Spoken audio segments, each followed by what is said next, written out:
do this very often in a video. In fact, I've never done it in a video, but after a game like that, oh, it's needed. Yeah, give me some of the goose. Not a... oh. God. Anyways, because that was needed. After the Blue Jays win 4-3 over the Boston Red Sox in 13 innings, and it felt like neither team wanted to win this game. We're basically going to erase the first, 6 innings worth, because who cares about the first 5? The rest was just bananas.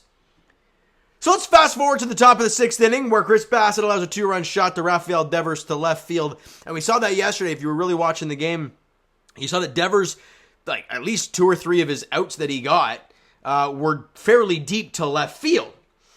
This one left the ballpark after Willie Abreu gets on base via the walk. So that's a 2-0 Red Sox lead. And for the Blue Jays offense, that feels like it's 10-0, right? Basically feels game over. Bottom of the 7th inning, Chris Sale on the hill for the Red Sox, and he may not have the velocity he once did, but man, the way he pitches is nuts. His breaking ball's still great. He dominated the Blue Jays. But in the bottom half of the 7th inning, the one guy he didn't dominate was Vladimir Guerrero Jr., and it's a curveball in the outer half. Not a very good pitch, or not a very good pitch to hit, really. But Vladdy fires his arms out there on the outer half and somehow pulls this deep to left, and it's gone. Homers in 3 straight days for Vladimir Guerrero Jr. And the Blue Jays are within 1, but I think I can speak for most Jays fans that after the home run, I'm thinking to myself, yeah, we are almost 4 games of just Vladdy getting RBIs. What the hell is happening? Can somebody else do something? We fast forward to the bottom of the 9th inning, and you see Matt Chapman on the bench, John Schneider, arm around him. Basically saying, hey, man, we're going to have to pinch hit for you, blah, blah, blah, with, was it Schreiber on the hill? I think it was Schreiber. And Kevin Biggio comes off the bench to hit for Matt Chapman. And I don't blame the move at all. I really don't. He's a tough guy. The splits with righties to lefties for Schreiber is insane. As I said, 600 OPS against righties and over 800 for lefties. Kevin comes up, drills a single in the right field for a base hit, then advanced on a wild pitch, with Kirk up, and I'm thinking you got to steal. Luckily, a wild pitch happens, and he's up to second base. And then Kirk gets out, and we're like, okay, it's up to Dalton Varsho now. And Varsho hits a line drive to center field, but the center fielder, Rafaela, comes in on the ball about 3 or 4 steps, realizes, oh crap, and turns around, tries to go after the ball, can't make the catch. Biggio comes in to score, Varsho all the way around to third, and the emotion from Dalton Varsho you never see was on display. And the Jays somehow, with some luck from the other side, have tied the game at 2.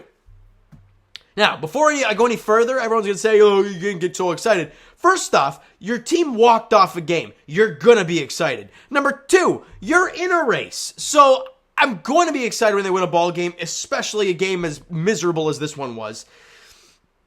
So, bite me. All right, bottom 9, we all saw what happened. They don't score anymore. Unfortunately, guy at third, 2 out. You want to get that big hit from Springer to end it off. Can't do it. And then nothing happens the rest of the way. Now we're going to go inning by inning here, shall we? In the top half of the 10th inning, Jordan Romano, masterful performance. Where is he? Who is it? Trevor Story strikeout. Luis Arias grounds out to short. And then Connor Wong pops out to Vladdy to end the inning. Big job in the top of the 10th. You're feeling okay. Outstanding start. Now, bottom 10, George Springer at second. You have Bo and Vladdy coming up. This is perfect. Exactly what you want to see. But Bo hits one. I didn't check the StatCast or whatever. It must have been hit at least 105 to 110 on a line right at the first baseman, Justin Turner. Because what else is new? Then Vladdy comes up, he's intentionally walked first and second. Davis Schneider drills one to left field on the line. It might go over the left fielder's head. It's not. It's in his glove on the run. You get about 10 feet farther, it's over his head and the Jays walk it off. But instead it's caught. Then Santiago Espinal hits a little dribbler in a little infield single. Springer almost gets run out of third, but does not. And with the bases loaded and 2 out for Whitt Merrifield. And he chases a fastball about, it's got, I don't know, 5-10 inches off the plate away, something like that, for strike 3. And you don't score any runs, and the inning is over, and you chase a horrific pitch if you're Whitt Merrifield. We go to the 11th. Romano, back out there again. Gets Rafaela to fly out to left center field. No runners move up. They intentionally walk Devers. Of course you're going to do that. Justin Turner flies out to George Springer. Great stuff. Then he throws 3 straight sliders to Alex Verdugo, and he looks at strike 3 to end the inning. Unreal, Romano, phenomenal stuff in those 2 innings of work. We go to bottom 11. The Jays look to walk it off again. Whitt Merrifield's got speed at second base. Good stuff. Kevin Biggio walks. And you're thinking, okay, double plays in order for Kirk, which is scary, but you're praying and hoping that you got some speed on the bases to do something with it. Kirk then rips a ball to second base right at him. Problem, Whitt Merrifield takes 1 or 2 steps towards third, and that's enough for Luis Urias, whatever the hell his name is, to get to second base to double up Merrifield. On a line, you gotta freeze or go, in his case, it's right at second, get back to the bag. No. Then Varsho strikes out looking, and that's the end of the inning. We go to the top of the 12th inning. Jordan Hicks comes on. He gets Adam Duvall, the line out to Espinal. And then Pablo Reyes, who came into pinch run for Yoshida, rips a single up the middle for a base hit. In comes Alex Verdugo, and the Red Sox lead at 3-2. Trevor Story reaches on an infield single, right, because that was the one that they challenged for runner interference. And then Trevor Story steals second base, and then Urias strikes out. So you get out of the inning, but you're down 3-2 at this point. Bottom 12, with Dalton Varsho at second, one of your best base runners. George Springer grounds up the middle, but he gets out, but Varsho moves up to third, and Bo Bichette, after chasing a really bad slider and a time clock violation on Bo to get the first strike of the at-bat, he flies to deep right field, and it's caught by Verdugo, who has a hose, and he threw a really good toss to home, but Varsho's too quick, a great tag up, and a really nice, because if he slid there, things might have got interesting, but he set the round the catcher onto home, and we're tied at 3. Then Vladdy grounds out, and the inning is over. We go to top 13. Chad Green comes on, and every Jays fan is like, oh, God.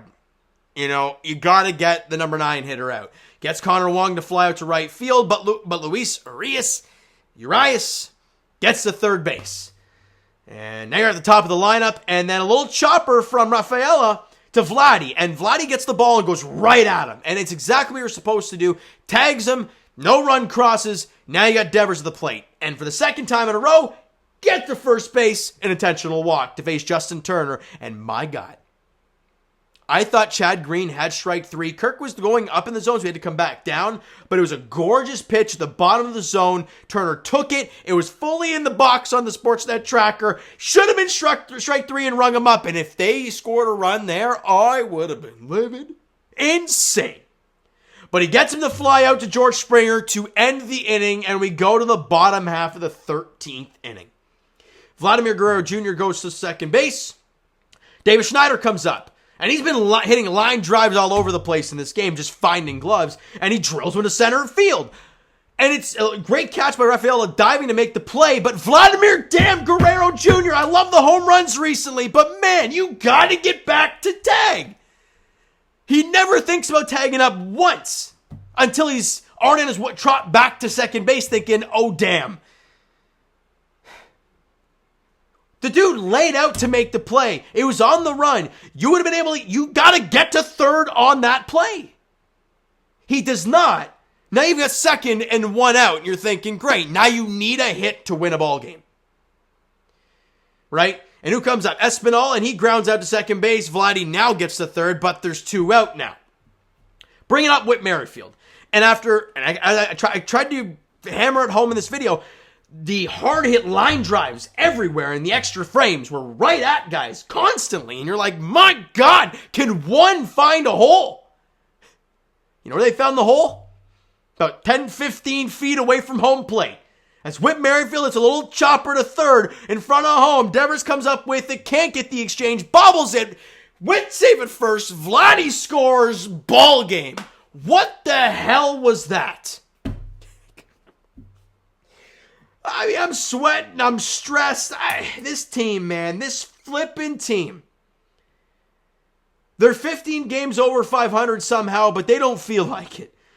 Because every game, every win is a mission and a half. Now, they've done the job the last 2 days and won both games against the Red Sox. Great. And you got to do a job tomorrow. And their bullpen, it's depleted as all hell. They used probably everybody today. And who's pitching for the Red Sox tomorrow? Nick Pivetta, who Bo Bichette, on paper, lights up like a Christmas tree. Hyun Jin Ryun is getting the ball for the Blue Jays. So we'll see what happens in the finale tomorrow at 1:37 at Rogers Center. But before we get to that, let's quickly touch on the team stats. George Springer 0 for 5 with a strikeout. Tough one. Bo Bichette 1 for 5 with an RBI. Obviously the sacrifice fly. Vladimir Guerrero Jr., other than that one ridiculous base running blunder, he had an outstanding day. 2 for 3, scored 2 runs, had the home run in the RBI, walked twice, both against Chris Sale.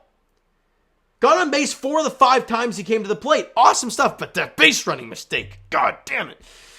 Thank God you won. Davis Schneider deserved a much better fate at 0 for 6 with 2 strikeouts. I think his last 3 hits were line drives right at guys.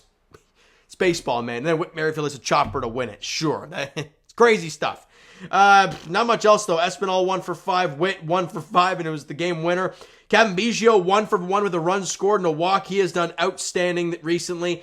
Kirky goes 1 for 4, but on that 1 for he got thrown out at second base, so there's that. And Dalton Varsho 1 for 2 with a run scored and RBI. Obviously, the biggest one of the ball game, other than the Whitt one, was the tying run in the 9th inning. 8 hits total for the Blue Jays in 13 innings. Not pretty. 14 strikeouts. They had 13 strikeouts yesterday. Not pretty. They had 6 walks in the ball game. Sure. Pitching-wise, because you forget Chris Bassett got the start today. He was great. Other than one bad pitch to Devers, he was outstanding. 7 innings, 4 hits, 2 runs. Both were earned, obviously, on the home run. Walked 3, but struck out 5. He was great. And the bullpen did their job. Tim Mason, inning and a third, 3 strikeouts, no base runners. Great job. Eric Swanson, 2/3 an inning, no base runners. Awesome. Jordan Flippin Romano, 2 shutout innings, no base runners and 2 strikeouts. Jordan Hicks allowed the single up the middle, but nothing more. Allowed the run and a strikeout. And then Chad Green. Chad Green facing the 9, 1, 2, 3 guys in that order in the top of it, the 13th inning. Put up a 0 and a clean inning of work. Picks up the win. He's 3-0 on the year. And you won a ball game. As painful as it was, as greasy as it was, you won a ball game. Tomorrow, the Blue Jays look for the brooms. And for the love of God, I hope they allow me to bring my new nasty one out. Hyun Jin Ryu gets the ball for the Blue Jays tomorrow afternoon against Nick Pivetta. 1:37 first pitch at Rogers Center in the finale of the set before the Jays have the off day and they head to the Bronx to take on the Yankees for 3 games. Okay? So you know what, guys? That is going to do it for this one. If you enjoyed the video and the result today, I guess, smack the like button. I do appreciate it. Hit the subscribe button. You guys not already. Comment down below your thoughts on the video. Thoughts on the game overall. What'd you like? What'd you not like from the game for the Toronto Blue Jays? Twitter, Discord, Instagram, TikTok, all that stuff is down below. So follow up there if you have not done so already, and I'll talk to you. Of course, I'll be here tomorrow afternoon. And I hope it's just a win and it's not a stressful one. Please, can we have one of those? All right? And, what am I talking about? Discord, TikTok, all that stuff's down below. And I'll talk to you guys tomorrow. Cheers! You need it after a game like that. We'll talk to you guys tomorrow.